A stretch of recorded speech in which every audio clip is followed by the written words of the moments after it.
पत्रकार है, वो पत्रकार बाबाओं पर रिसर्च कर रहा है। किस पे? साधु महात्माओं पर रिसर्च कर रहा है। हरिद्वार चला जाता है। कहां चला जाता है? वहां वो देखता है कि एक बाबा जी है जो सुबह सुबह डेली 4 बजे उठते हैं, ठंड के दिनों में, दिसंबर जनवरी के महीने में गंगा जी की धार में खड़े होके नंग धड़ंग खड़े होके नहाते हैं और डेली सेम रूटीन फॉलो करते हैं।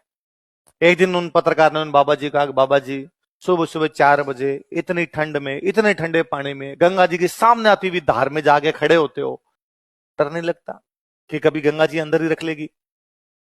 और बाबा जी ने उस पत्रकार का डर, भय, काम, क्रोध, लालच, ईर्ष्या, जलन, मोह, माया, इन सब से मैं बहुत ऊपर उठ चुका हूं। यह सब चीजें मुझे अधिक प्रभावित करती।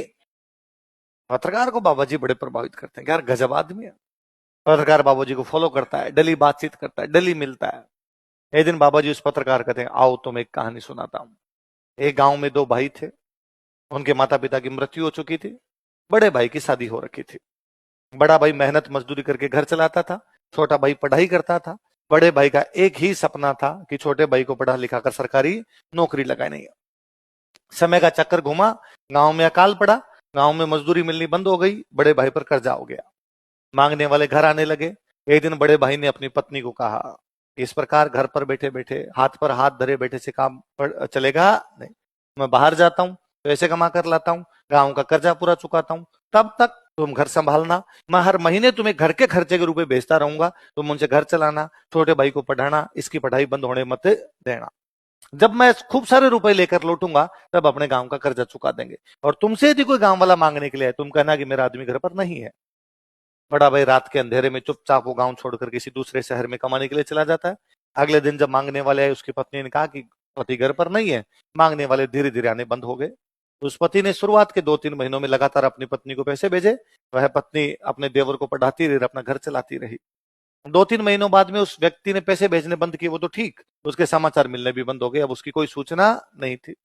उस महिला ने थोड़ी बहुत जो जमा पूंजी उसने कर रखी थी, उससे 1-2 महीने घर चलाया। पर यदि जमा पूंजी होती तो बड़े भाई को घर छोड़ना ही क्यों पड़ता?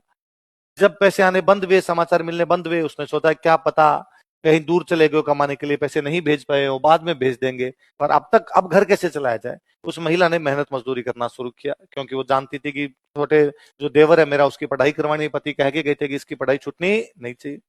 वो अपने देवर को पढ़ाती है, मेहनत मजदूरी करती है। समय बीतता गया, छोटा भाई सरकारी नौकरी लग जाता है। बड़े भाई के अब भी कोई समाचार नहीं थे।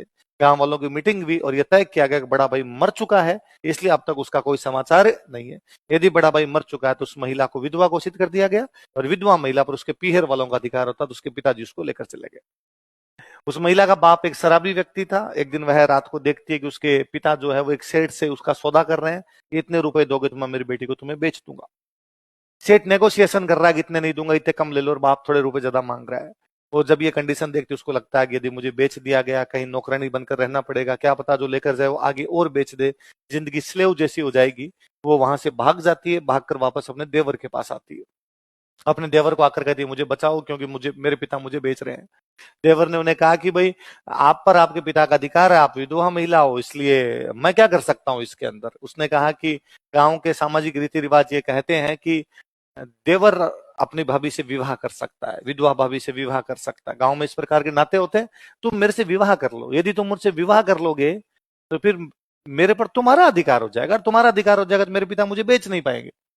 तो उसने कहा बात तो सही है, इस प्रकार की शादियां होती है, पर आपने मुझे पाल पोस कर बड़ा किया, मैंने आपको कभी इस नजर से देखा ही नहीं, मैं आपसे विवाह कैसे कर सकता हूँ। गांव वालों की पंचायत पुनः बैठी। गांव वालों ने कहा कि इस महिला को कहीं बेच दिया जाए, ये बेचारी दर दर की ठोकरें खाती घूमे, उससे अच्छा तुम शादी कर लो, ठीक रहेगा।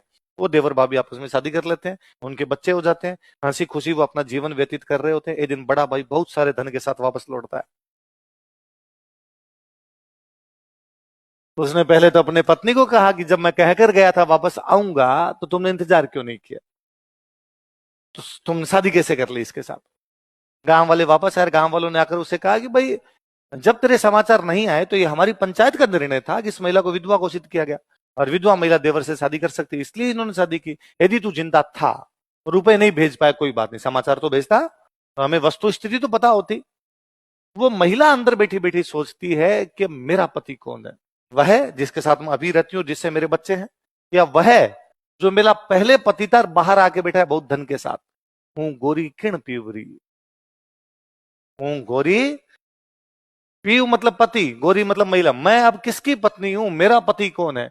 उधर वो बड़ा भाई बाहर बैठा बैठा सोचता है यदि मैं ना आता तो इनका जीवन ठीक चल रहा था। इन्होंने मुझे मरा हुआ समझ लिया था, छोटे भाई की सरकारी नौकरी थी, इन्होंने आपस में विवाह कर लिया था, इनके बच्चे थे, इन पर कोई कर्जा नहीं था, हंसी खुशी अपना जीवन व्यतीत कर रहे थे। मैंने आके फालतू में इन सब लोगों के जीवन में झंझावात पैदा कर दी है। बड़ा भाई बहुत सारा धन कमा के लौटा था, वो पूरा धन वहां पर छोड़ता है, चुपचाप वहां से वापस निकल जाता है। ये कहानी सुनाकर बाबा जी पत्रकार को कहानी सुनाकर वहां से चले गए। पत्रकार बैठा बैठा सोचता है कि बड़ा भाई बाबा जी तो नहीं।